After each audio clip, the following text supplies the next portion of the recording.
Esse vídeo aqui é para os cristãos e especialmente para aqueles que se acham cristãos.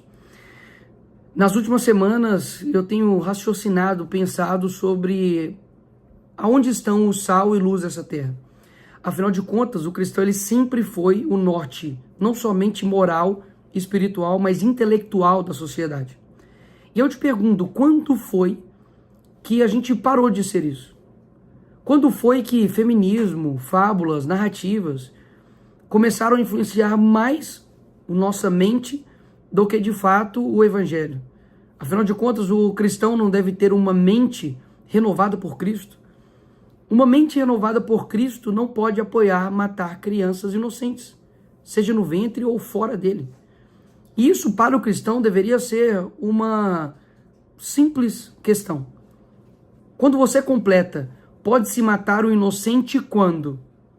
Se você conseguiu completar isso, parabéns. Você acaba de começar um genocídio.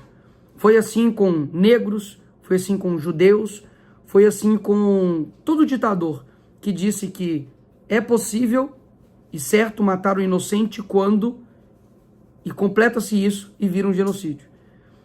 Ou seja, a discussão de todo esse PL, que praticamente foi extremamente narrativas atrás de narrativas, mentiras e desinformação, para o Brasil, que tem mais de 80% dos cristãos, deveria ser algo simples. Não podemos matar o inocente. Até mesmo porque a Bíblia fala que antes do ventre eu te concebi para nações. Mas, Nicolas, nós estamos falando sobre questões religiosas, uma questão científica. Ok. Na questão científica, da mesma forma. Estamos falando de crianças completamente formadas, com o coração batendo.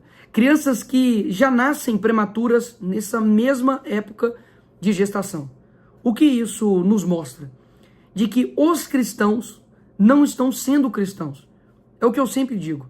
O Brasil e o mundo não precisam de mais cristãos. Precisam de mais cristãos de verdade. Mais cristãos que consigam exercer o cristianismo. Porque uma mente renovada por Cristo jamais cairia em tanta desinformação, engano e mentira.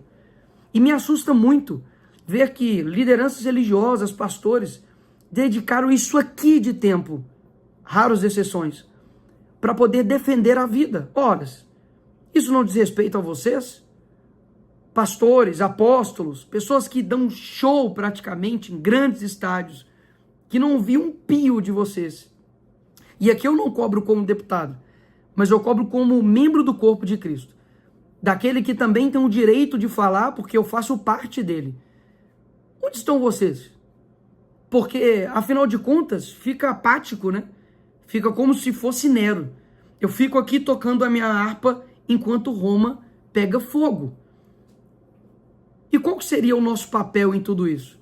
Seria esclarecer, seria trazer luz, seria ser sal, conservar aquilo que de fato é bom e verdadeiro. E um cristão jamais deveria cair em tantas mentiras assim. Afinal de contas, a verdade te leva ao Pai. O que eu trago aqui para todos nós? De que se você não está caminhando na verdade, você não está caminhando em direção ao Pai. Será mesmo que nós somos uma nação cristã? Nós somos uma nação de conservadores? Ora, eu vi tantas pessoas esclarecidas, pessoas inteligentes, que simplesmente estavam defendendo matar uma criança porque algo horrível aconteceu. E quando nós cristãos começarmos de fato a defender aquilo que é bíblico, o mundo achará loucura? É claro que o mundo achará loucura, mas eu não estou falando do mundo, eu estou falando da igreja. A igreja tem achado loucura o evangelho. Isso para mim não é novidade também. Porque a Bíblia fala que nos últimos tempos isso acontecerá. Em Oséias já deixava isso bem claro, que o meu povo perece por falta de conhecimento. Ou seja, quantos cristãos de fato estão dispostos a morrer pelo evangelho, a defender o evangelho? Eu não digo aqui no sentido, no sentido de buscar o sacrifício, de ir atrás, do sofrimento, não. Eu estou dizendo que, antigamente, Daniel ele mudou toda a Babilônia, porque, de fato, ele tinha posicionamento e propósito. Davi da mesma forma, Josué da mesma forma, Caleb da mesma forma.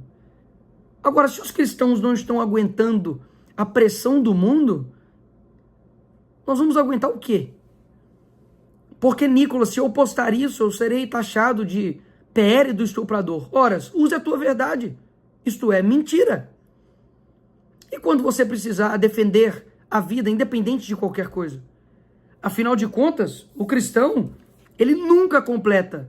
É possível matar um inocente quando? Porque o que o mundo está querendo delimitar para nós é que é possível matar um inocente quando a dor foi muito alta para sua concepção. Não vejo argumento bíblico algum para poder defender isso. Afinal de contas, nós somos sal e luz dessa terra ou nós somos o caramelo? Porque, como diz Spurgeon, nós não somos o caramelo. O mundo ele não quer te engolir, ele quer te cuspir. Então, uma dica para os trans-cristãos, aquele que se sente cristão, mas não é, de que se o mundo não te odeia, algo está errado. E se o mundo te aplaude pelos seus posicionamentos, saiba que você não é um cristão. Nós não somos reconhecidos por quem nos ama, mas por quem nos odeia. E quando nós começarmos a falar que nós defendemos a vida em todos os estágios, independente do que aconteça, o que você vai fazer? Você vai recuar? Você vai fechar o seu Instagram? Você vai mudar de religião? Afinal de contas, é muita pressão para um cristão falso, né? O que eu tenho para dizer aqui é que nós estamos no começo do fim, é o que eu estou sentindo.